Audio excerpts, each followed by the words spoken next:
Halo teman-teman, Shalom. Saya Beatrix Meltinhatu. Kali ini saya akan membahas tentang software atau perangkat lunak.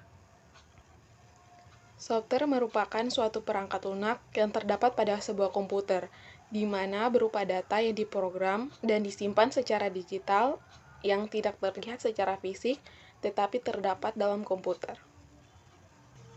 Software juga dapat dikatakan penggerak atau pengontrol hardware atau perangkat keras. Sebuah software atau perangkat lunak sangat penting karena sebagai jembatan penghubung yang menghubungkan antara pengguna dengan hardware sehingga dapat melakukan suatu perintah tertentu.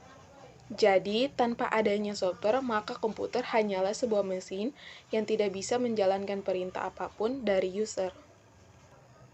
Beberapa fungsi software antara lain sebagai berikut. Yang pertama, software menyediakan fungsi dasar untuk kebutuhan komputer yang dapat dibagi menjadi sistem operasi atau sistem pendukung. Yang kedua, software berfungsi dalam mengatur berbagai hardware untuk bekerja secara bersama-sama.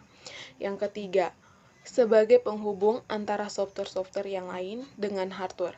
Yang keempat, sebagai penerjemah terhadap software lain dalam setiap instruksi-instruksi ke dalam bahasa mesin sehingga dapat diterima oleh hardware. Yang kelima, mengidentifikasi program. Berikut adalah komponen software pada komputer.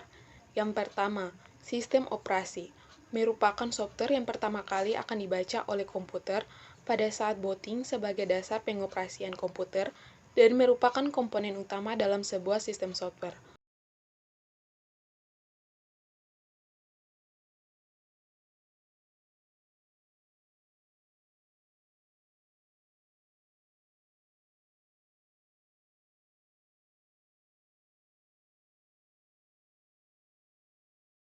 Yang kedua, program tambahan atau program bantu atau utility.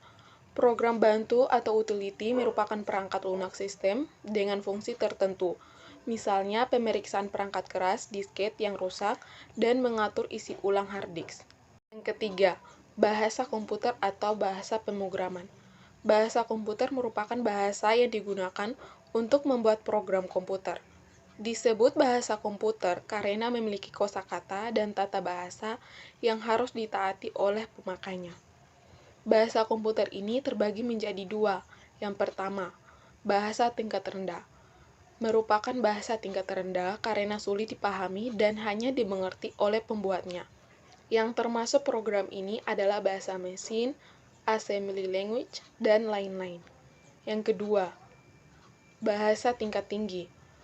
Merupakan bahasa tingkat tinggi karena menggunakan kata-kata yang mudah dimengerti. Contohnya, database, Visual Basic, C++, Fortran, dan lain-lain. Yang keempat, program aplikasi. Program aplikasi merupakan perangkat lunak siap pakai yang nantinya akan digunakan untuk membantu melaksanakan pekerjaan penggunanya. Aplikasi ini disiapkan karena kebutuhan penggunanya.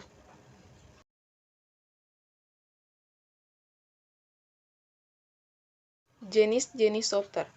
Berikut adalah beberapa jenis-jenis software